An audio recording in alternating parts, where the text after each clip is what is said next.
రామాలయం యొక్క కళ నెరవేరుతుంది. మరి ఎంతోమంది అయోధ్య ఆ యొక్క ఉద్యమానికి మా అయోధ్య శ్రీరాముని జన్మస్థలం అన్నటువంటి ఎందరో మహానుభావులు కొన్ని లక్షల మంది కూడా 500 సంవత్సరాల నుంచి ఈ యొక్క ఉద్యమానికి పోరాటం చేసి మరి ఈరోజు మనకు ఈ గత ఉన్నటువంటి కొన్ని ప్రభుత్వాలు కూడా ఈ హిందూ ధర్మం యొక్క నాశనానికే పనిచేసినాయి. కానీ మరి హిందూ యొక్క సనాతన ధర్మానికి ఏనాడు కూడా ఉన్నటువంటి ప్రభుత్వాలు ఎక్కడ కూడా పనిచేయలేదు.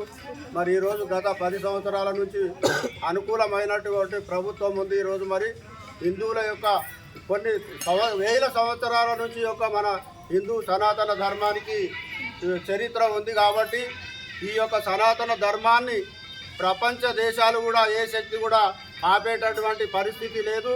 ఎవరికి ఆ శక్తి లేదు హిందూ ధర్మాన్ని నాశనం చేయడానికి.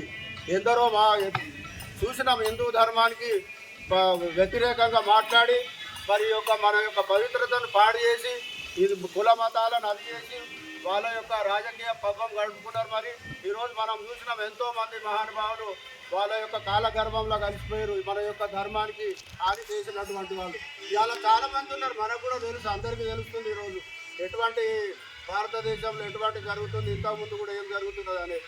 మన యొక్క ఈ 500 సంవత్సరాల పోరాటం తర్వాత రేపు 22వ తారీఖు నాడు రాముని యొక్క బలరాముని యొక్క ప్రాణప్రతిష్ఠ జరుగుతుంది. కాబట్టి అందులో భాగంగానే ఇవాళ భారతదేశం అంతా కూడా ఒక పవిత్రమైనటువంటి రోజును పురస్కరించుకొని మరి వాళ్ళ ఇళ్లను అలంకరణ చేసి విధి దీపాలతోటి ఈ రోజు నుంచే గ్రామాలల్లో వాతావరణం చాలా ఉధృతంగా రాముని యొక్క ప్రచారం జరుగుతుంది.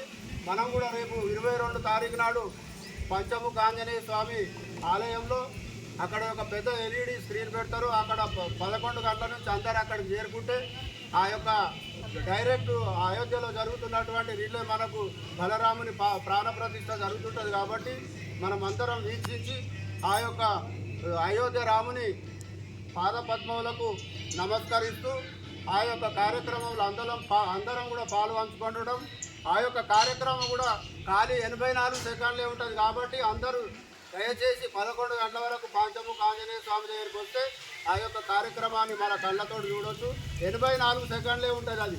కాబట్టి మనం అందరం కూడా ముందు చేరి అక్కడ భజన కార్యక్రమం చేసుకుంటా ఆ యొక్క పరమాత్మని యొక్క దర్శనం చేసుకొని మళ్ళీ మన ఇళ్ళకు వచ్చిన తర్వాత సాయంత్రము 5 దీపాలకు తక్కువ కాకుండా అందరం మన ఇళ్ళ ఇప్పుడు ప్రతి ఇంటి దగ్గర కూడా పెట్టుకోవడం.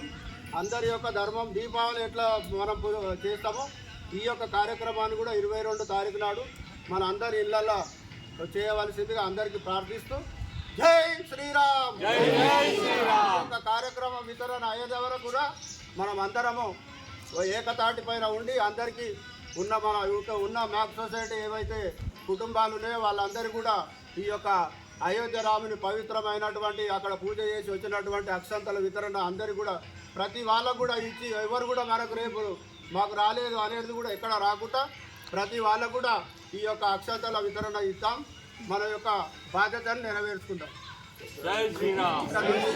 ఇక్కడ నుంచి ఎక్కడ మొన్న ఎక్కడ